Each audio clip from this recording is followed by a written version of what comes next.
Feminismo. Hoje, convidados dois homens, pelo menos auto-identificados como homens para falar do feminismo, né? Já fizemos um programa com a Bruna Frascola sobre o Dia Internacional da Mulher, se não me engano.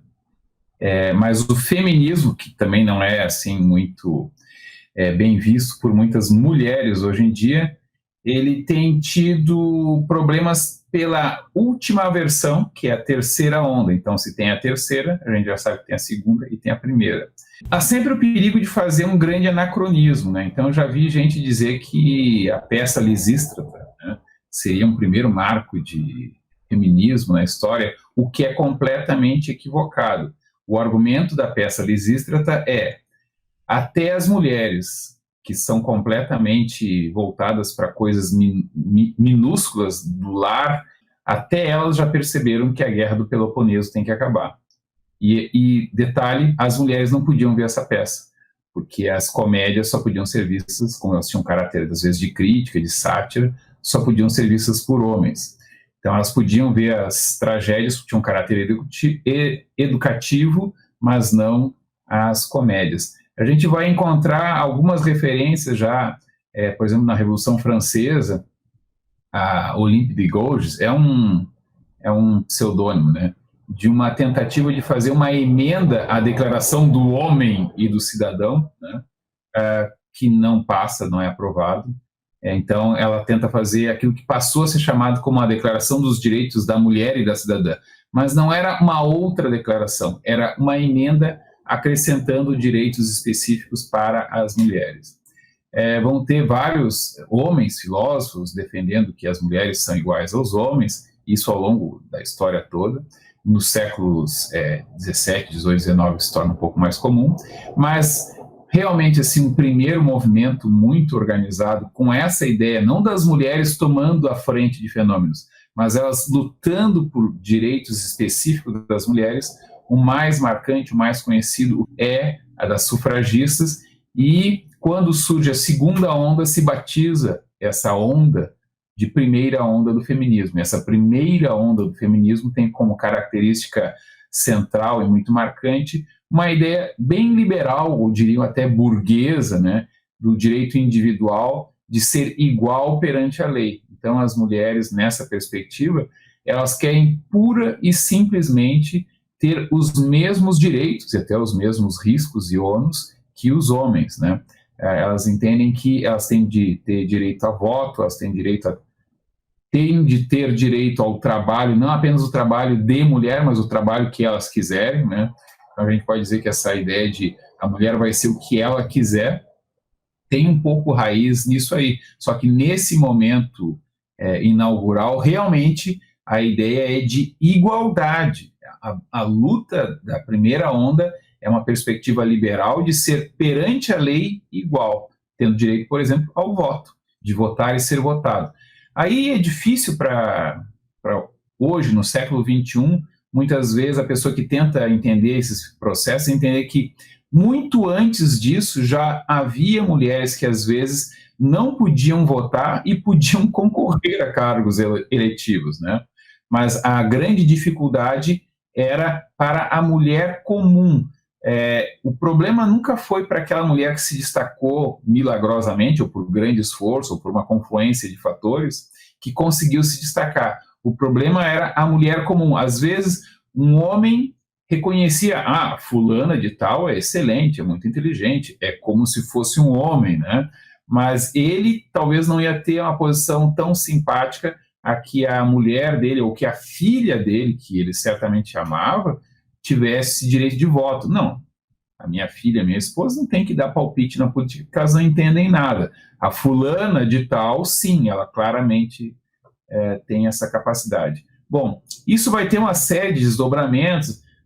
Eventos como a Segunda Guerra vão ter muito impacto na efetivação da participação da mulher no mercado de trabalho nas mais variadas áreas, porque durante o alistamento generalizado, não é que todos os homens foram para a guerra, mas todos os homens jovens foram para as Forças Armadas, na qual, claro, a maioria deles tinham funções de suporte, administrativas, etc. As mulheres, então, tiveram de, muitas vezes, irem para a indústria, para a indústria pesada, para trabalho de homem, sei lá, ser caminhoneiro, por exemplo, né? E depois, quando os homens voltaram, isso não, como é que é, se tirou o gênio da garrafa, ele não volta mais para a garrafa, como diria a Dilma, pegando uma expressão, na verdade, da língua inglesa, tirando o dentifrício do tubo, ele não volta para o tubo do dentifrício. Essas tensões foram aumentando, houve uma série de conquistas legislativas, jurídicas, as mulheres efetivamente, em muitos lugares aqui, a gente está falando principalmente, sei lá, o que hoje é a União Europeia, o que ainda é os Estados Unidos, e também em países como o Brasil, nós não fomos um dos últimos, de modo algum, a liberar o voto. Isso vai evoluindo, vai havendo uma série de conquistas, as mulheres têm direitos iguais, e claro que elas são também bastante discriminadas, mas assim, formalmente elas começam a ser vistas como tendo direitos iguais, e nós temos uma mudança dessa perspectiva na década de 60. Começa no início, vai se caracterizar mais fortemente no final, vai ter uma série de eventos na década de 60, como, por exemplo, a pílula anticoncepcional hormonal, né? Vamos ter maio de 68 em Paris, na França, né?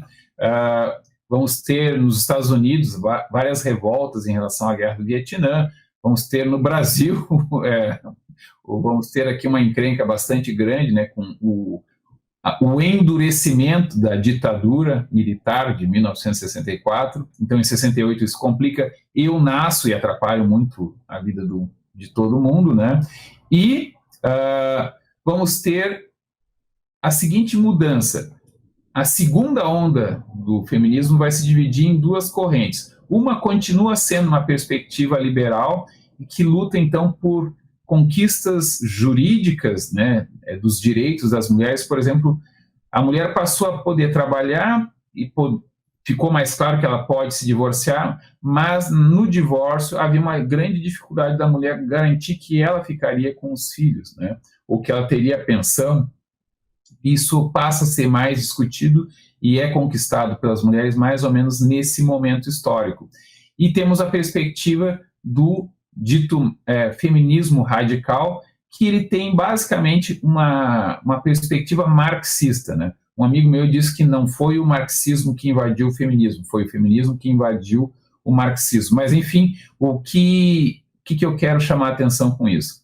O feminismo, nessa perspectiva, não pensa mais numa ideia de igualdade, ele pensa numa ideia de guerra dos sexos. Por analogia a luta de classes, ele entende que é uma guerra de sexo, que os homens, como classe, não como indivíduos, né, oprimem as mulheres, como classe e como indivíduos. E vão ter essa questão de que é necessário destruir o patriarcado, que é esta estrutura que vai além dos homens serem malvados, as mulheres serem vítimas, é uma estrutura que oprime a todos, ou seja, os homens também estariam sendo alienados, estariam sendo prejudicados por isso, mas claro, quem paga o maior pato, quem mais sofre seriam as mulheres.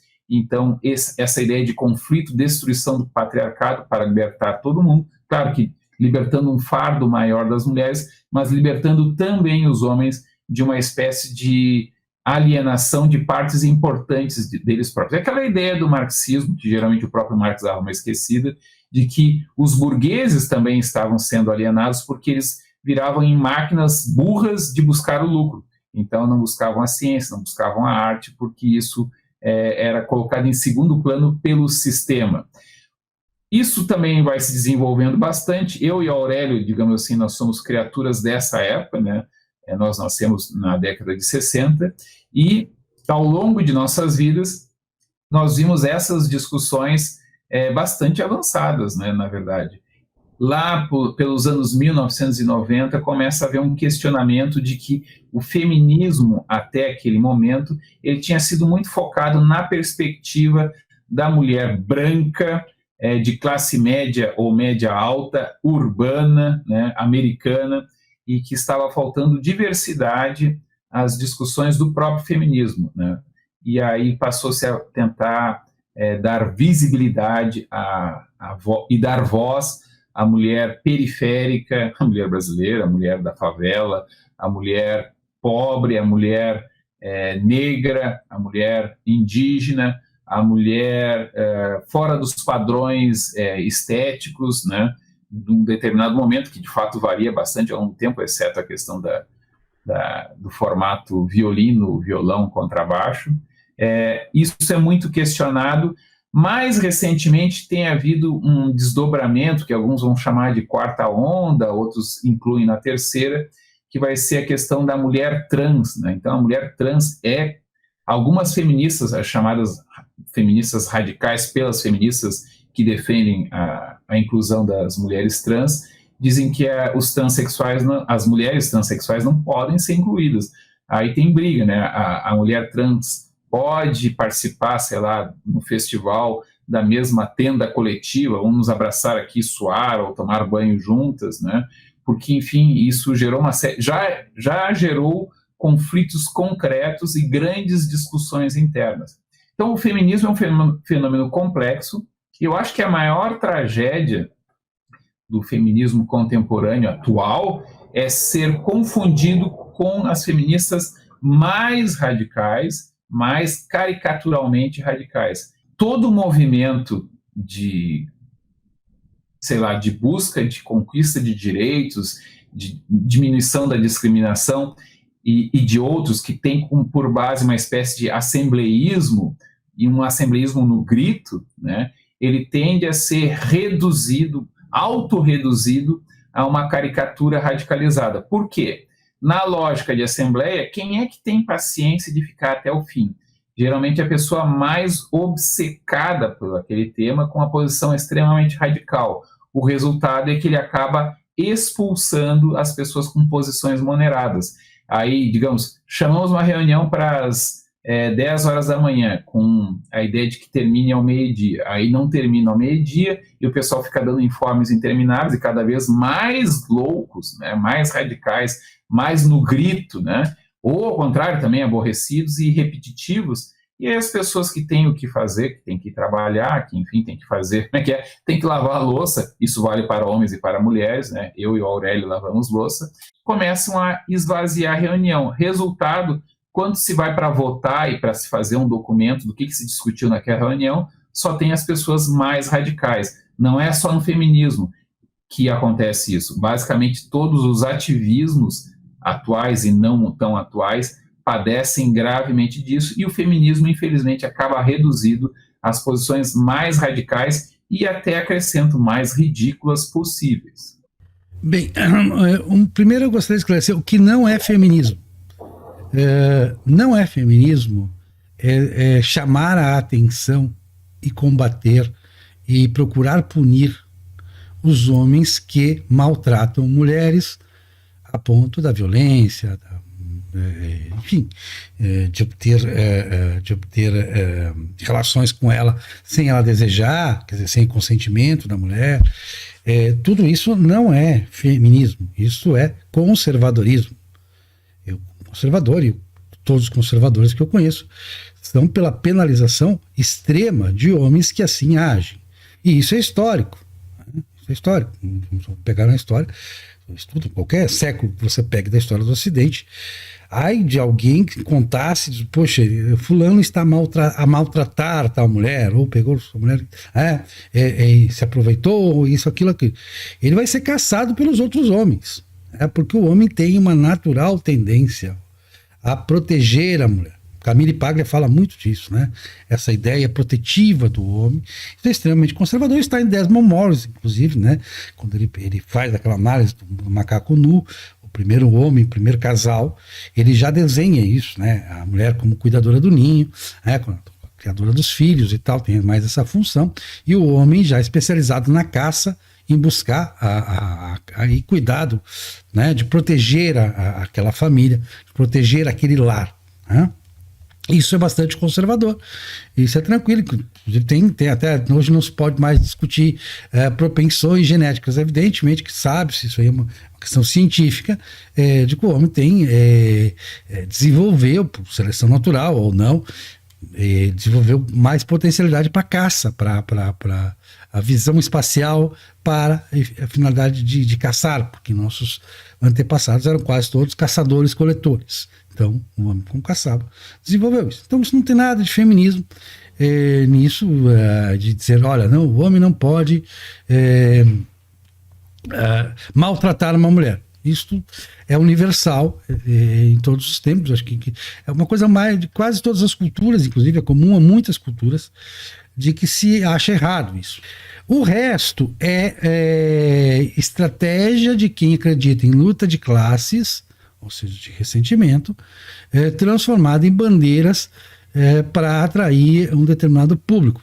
Fazem com mulheres, fazem com questões identitárias de todos os tipos. É identitarismo, a gente já discutiu aqui que é identitarismo, mas é uma noção política, é apenas usar aquele público, né? Usar coisas que sejam caras para aquele público, para atrair aquele público para uma causa que não é essa.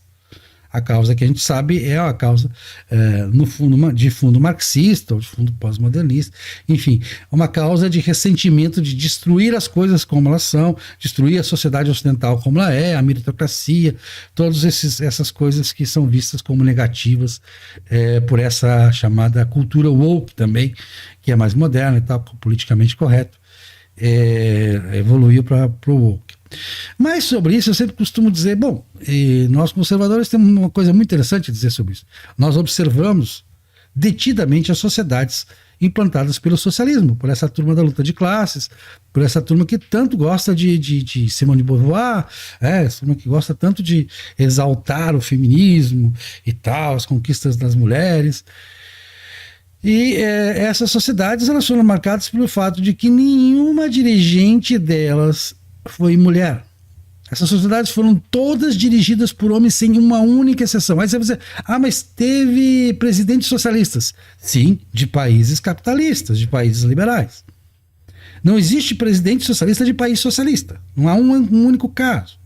Até a Rosa Luxemburgo foi perseguida, porque ela também é um caso bem raro, né, de uma mulher que tenha tido um papel de algum destaque dentro desse sistema de ideias, de crenças, desse sistema que eu chamo de ideologia do ressentimento, a paixão do ressentimento, ou que numa outra visão também, que a gente já colocou aqui no que é socialismo, é uma reação aristocrática contra a meritocracia, contra a evolução dos sistemas de troca, dos sistemas de comércio que vão lentamente evoluindo no Ocidente, contra o Ocidente, contra a cultura ocidental.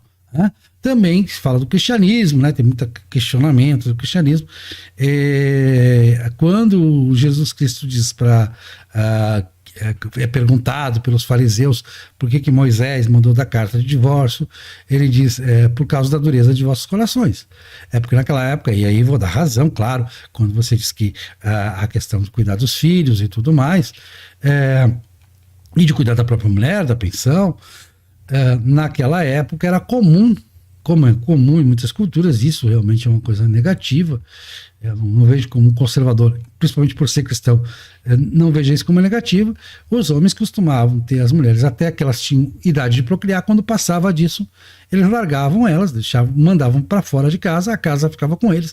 Na sociedade judia antiga era assim, a casa ficava com eles passavam a ter outra mulher, buscavam uma mulher mais jovem, e eles ficavam com os filhos, com tudo, e ela tinha que mendigar nas ruas. É uma situação bem triste essa. Era a cessação daquele efeito protetivo que os homens têm, que é natural nos homens, né? Nós adoramos, pelo menos os heterossexuais, mas eu acho que os homossexuais também gostam muito, geralmente, de mulheres, não tem problema, a maioria, pelo menos, que eu conheço. Mas nós heterossexuais temos paixão pelas mulheres, temos uma paixão. A gente viu aqui, tem um programa aqui chamado o que é Gender Gap, né? Que a gente esclareceu também um pouco disso. Nós temos uma verdadeira paixão. Eu sou completamente apaixonado, né? Não quero ficar nunca longe das mulheres, né? Nós adoramos as mulheres. Toda a literatura universal, ela é escrita na maior parte do tempo por homens, não quer dizer que não tenha excelentes escritoras mulheres, mas é o fato de que a literatura de ficção, os grandes romances e tal, tem uma predominância masculina. Isso é uma questão estatística, não é uma imposição. Qualquer mulher pode escrever, e há mulheres conservadoras que escrevem, como Hannah More, como a Lia Luft aqui no Brasil, tantos exemplos de escritoras conservadoras. Isso nós temos bastante, não há problema nenhum nessa variedade. E os homens nessa literatura, eles sempre mostraram uma devoção muito grande às mulheres. Né? Eles não compreendem, tem sempre aquela incompreensão, isso é natural, isso não é feminismo nem machismo. Diz assim, os homens, as mulheres, os homens. Né? Então, aquela queixinha básica, né? Que tipo assim, né? Reduzir ao fato do gênero.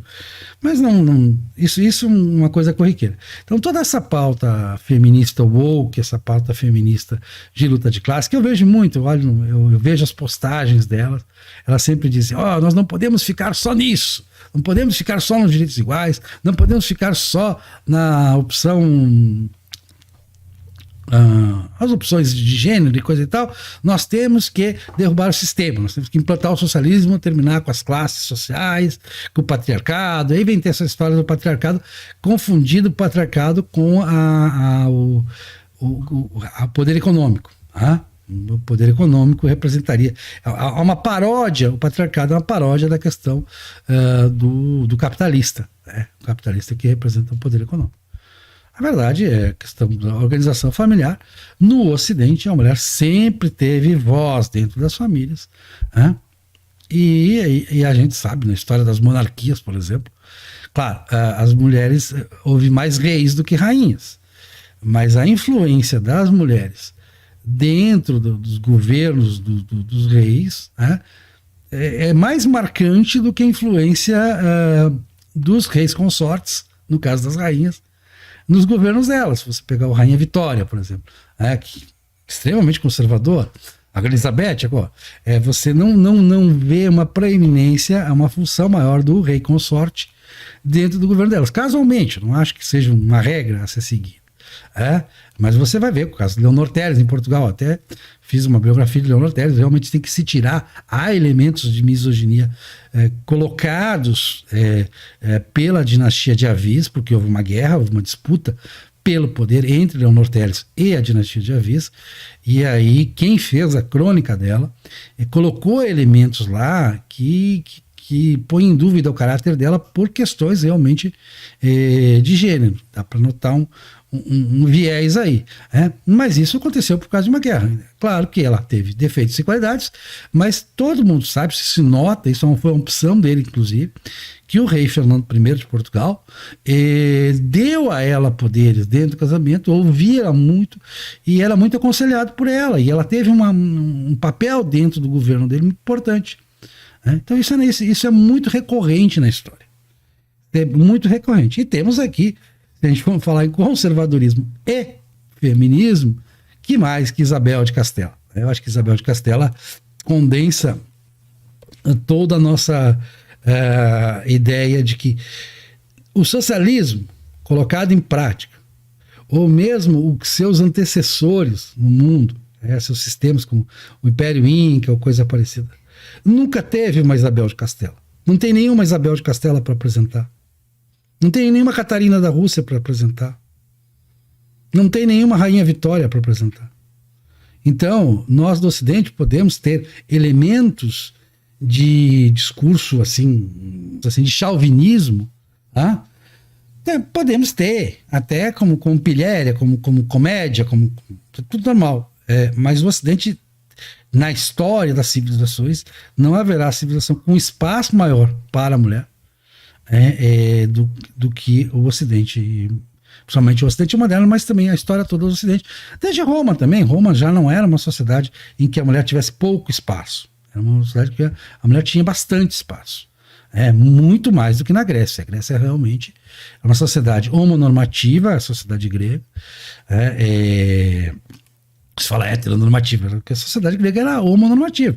E era bastante cruel com as mulheres, no sentido de espaço político. Mas enfim, é isso. Eu acho que né, amamos as mulheres. Eu sou a favor de direitos iguais, sempre, de iguais perante a lei, sempre. Eu sou até mais radical. Eu acho que toda a quantidade de medalhas nas Olimpíadas deve existir igual quantidade de medalhas para mulheres do que para homens. Agora, claro, que não se queira, aí sim, também vou ser radical com a nossa Ana Paula e outros tantos, dizer que não se queira introduzir homens que alegam ter o gênero feminino nas competições, competindo com as mulheres, porque aí a gente sabe que as marcas são diferentes, né? É como se dizer uma corrida de 100 metros na Olimpíada, eu gosto da Olimpíada como o atletismo, por exemplo, né? Que exemplifica bem isso. É óbvia a diferença de o XY lá faz diferença nos tempos. Isto é biologia, isto é genética, não há que se brigar com isso. Então, que seja reservado às mulheres um espaço apartado, isso é natural, assim como se tem o espaço apartado para ir ao banheiro, um banheiro público. Essas coisas todas são conservadoras. Elas não são feminismo. Eu acho que esse tipo de feminismo que confunde luta de classes com feminismo, o feminismo está ali como meio instrumental, ele não está a favor das mulheres, até porque no dia que eles ganharem, a gente sabe que as mulheres não terão vez. Isso me lembra o Hugo Chávez na Venezuela. O Chávez fez uns 40 ministérios lá, né? Depois que eles têm a mania o povo quer ter uma mania de fazer ministério. E aí ele tinha uma ministra, a ministra para a igualdade das mulheres. Era muito interessante isso, o fato de que ele nomeou uma ministra, que era a ministra para a igualdade das mulheres. Então, é uma piada pronta. A questão do feminismo caricatural de governos e de departamentos de RH e de relações públicas de grandes empresas é um problema à parte, mas que não é um problema só do feminismo. Qualquer ideia, né, pode ser transformada em uma coisa caricatural, uma caricatura de si próprio. O que mais me preocupa é o quanto esse papel de caricatura ridícula, né, de questões que são muito pertinentes, muito corretas, né, é que isso prejudica as lutas que se alega estar tentando defender, né. Obviamente, o feminismo teve muita importância, muita influência no século XX e no XXI, mas as bravatas de que tudo foi conquistado pelo feminismo acaba tornando muito fácil a vida de mostrar que são mentiras. E aí algumas pessoas, compreensivelmente, tendem a transformar toda a compreensão de feminismo em aquela bravata, aquela caricatura, aquela coisa entre ridícula e odiosa, né? No sentido de que se apresenta como a coisa mais parecida com o fascismo, com a disseminação do ódio, às vezes são esses movimentos que alegam, né, buscar a igualdade, e fica evidente que são o triunfo do ressentimento no Ocidente, é justamente esse tipo de movimento, que é, como eu disse, sequestrado por essa lógica das posições mais radicais ou das pessoas que têm maiores conflitos de interesse, inclusive na lógica se realmente baixar muito a violência contra mulheres ou contra trans ou contra negros, o cara vai ter que inventar, vai ter que criar, é mais ou menos aquela lógica da ditadura que precisa inventar um atentado para dizer que precisa continuar no poder, né? Então, a briga feia, né, e que faz questão de ser muitas vezes escatológica, dessa caricatura do feminismo, ela tem esse efeito de criar, às vezes, a opressão que ela alega que está lutando contra. Isso à parte, há uma série de problemas que não estão bem resolvidos. Por exemplo, a ideia de que a mulher tem que se libertar da vinculação da ideia de feminilidade com a de maternidade. Ok, libertar, ok, mas houve quase que um impulso no sentido contrário. Não vão ser mães, isso aí é feio. Quase que o feminismo diz isso às vezes, né? E o bom é ter uma carreira como um homem. Mas a mulher no trabalho vai trazer uma perspectiva mais humanizada, mais feminina. Mas não, esse estereótipo de feminilidade também está errado. Bom, então qual a vantagem, né? Na verdade, é só uma disputa de poder e quase que uma imposição de um padrão. A mulher vai ser o que ela quiser. Esse foi um lema que realmente era sincero na primeira onda do feminismo. Na segunda onda, capturado pelas posições mais radicais, virou uma paródia ou virou uma mentira deslavada. Na verdade, a mulher tem que ser, ela tem que estar dentro de um certo padrão estereotipado. É aquele paradoxo, né, do hipster, né? O hipster, ele tenta ser diferente e acabam ficando muito facilmente identificados, porque eles ficam todos muito parecidos. Então, o feminismo radical de terceira onda, ele tem uma autocaricatura que também, tu nota, essa aí deve ser feminista, né? Feminista nesse sentido pejorativo da autocaricatura que se fez do que é ser feminista. Tu citaste a Camille Paglia, ela é, de certa maneira, cancelada como feminista. Ela não é mais reconhecida como feminista, o que mostra o quanto excludente, ou seja, nem as mulheres que têm posições divergentes são aceitas dentro dessa caricatura ou desse feminismo fascista, vamos dizer assim, né? Fascista no sentido de que ele é altamente intolerante, altamente precisa ter uma visão simplificada, e se tu discorda de um detalhezinho, tu é feio, bobo e malvado, para não dizer que tu é fascista, tu vai ser chamado de fascista. Esse problema da mulher trans, como eu já comentei, ele é um ponto tenso dentro das discussões feministas, né? Então, uma das discussões bom, nessa lógica de que a identidade de gênero tem preponderância sobre a identidade sexual, propriamente dito, né? A identidade do sexo biológico, ela é uma construção social, aí cria o seguinte paradoxo, né? Eu, particularmente, caracterizo assim, eu acho que eu li uma vez num meme de internet, eu achei que realmente expressa o problema. Em breve, teremos esportes para homens que se consideram homens e homens que se consideram mulheres, né? Há alguns esportes em que talvez as mulheres possam ter igual condições ou até vantagens. Uma hipótese seria as ultramaratonas. A maratona normal é difícil para as mulheres ganhar dos homens. Talvez uma maratona de 80 quilômetros elas consigam ter algumas vantagens. E são pouquíssimos os esportes, né, que elas vão ter vantagens sobre os homens. A questão das mulheres no mercado de trabalho, e em particular nas posições de comando, é aquele problema da curva normal, né? As mulheres, em média, têm outras preferências e outras habilidades que não aquelas que são mais valorizadas. E pode ser que com mais mulheres elas comecem a valorizar mais essas características que as mulheres mais frequentemente têm, mas provavelmente não. Provavelmente a gente vai ver uma repetição do que já se percebe. O que já se percebe?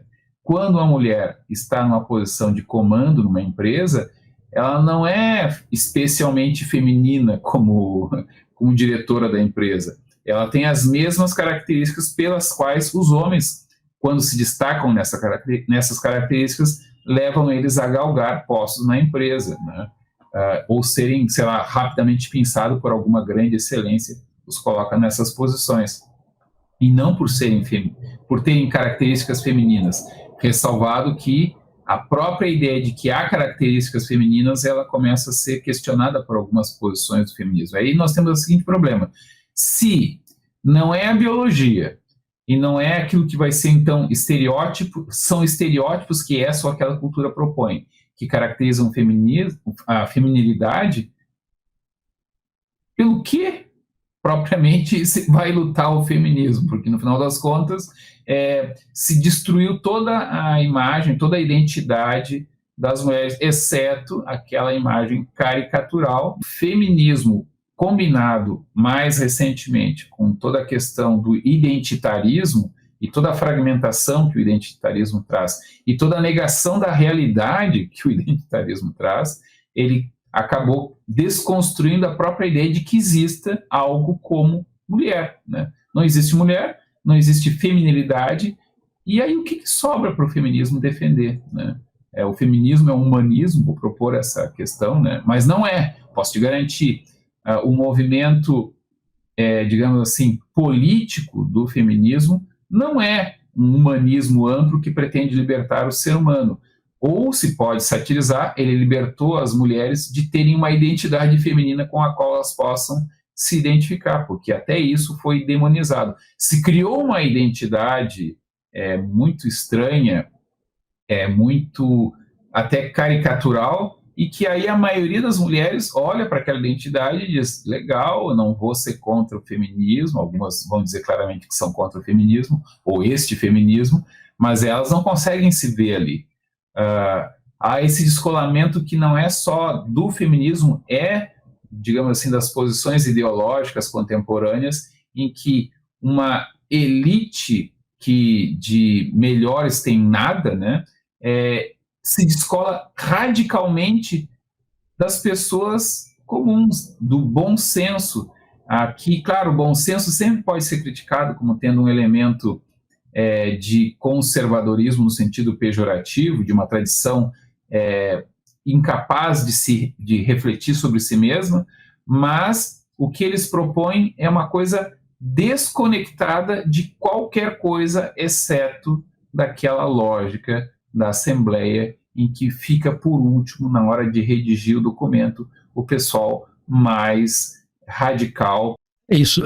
Aqui no programa, aqui no canal, a gente tem vários vídeos, né, sobre isso, né? Temos até o hominismo, que seria, a gente fez uma paródia do feminismo levada para o lado da luta dos homens, mas aquela ideia que você falou, a mulher pode ser o que ela quiser, isso não é feminismo, ou é um feminismo que não se justifica, porque a pessoa pode ser o que ela quiser. Esse é um paradigma do Ocidente. Esse é um paradigma liberal conservador, digamos assim. A pessoa pode ser o que ela quiser, desde que, aí a parte conservadora, ela responda por seus atos, responda por suas escolhas, né? Não seja uma coisa sociogenética que a sociedade responde. Também tem esse elemento no feminismo, né? Dizer que a sociedade oprime, né? A sociedade é responsável pelos erros que você faz. Não, ela não é responsável pelos erros que você comete, pelas más escolhas que você faz. As escolhas têm que ser de sua responsabilidade e de mais ninguém. Claro que vai existir alguém que passa a barreira da consensualidade, mas essa barreira da consensualidade, ela, seja para um lado, seja para o outro, seja quem for que ultrapasse a barreira da consensualidade, é a pessoa que deve ser severamente punida por ter feito isso. Isso não é feminismo nem machismo, não. Isso é conservadorismo. A ideia de que deve se responder pelos próprios atos e ser punido caso fira a liberdade do outro. Isso é uma questão, elemento até que vem do humanismo também, do humanismo antigo, né, do humanismo da Renascença. Eu queria só complementar observando que o conservadorismo foi mudando ao longo do tempo. Isso mostra, então, que ele não é uma coisa imóvel, mas, ao mesmo tempo, não dá para negar que, sim, o consenso, o bom senso já foi altamente repressor. Hoje em dia, eu não sei o quanto ajudado por algumas ondas do feminismo, não sei o quanto até atrapalhado por ondas do feminismo mais recente, né, a gente poderia dizer, olha, hoje em dia a gente aceita que a mulher ou o homem possam ser o que eles quiserem. Eu tenho convicção de que isso ainda hoje e daqui 100 anos vai acontecer. O que eu estou tentando chamar a atenção é que a tentativa de desconstruir esses preconceitos acabou criando outros que são muitas vezes a versão espelhada e caricatural. Então quer dizer que os homens discriminam as mulheres? Então vamos discriminar os homens. Em vez de tentar libertar homens e mulheres, se criou, em vez de abraçar a ideia de que o feminismo tem a luta de libertar o ser humano do sexismo, ele continua carregado nessa perspectiva que ela é intrinsecamente sexista, a própria ideia de temos que lutar contra o patriarcado, temos que lutar contra o machismo, e o nosso movimento se chama de feminismo.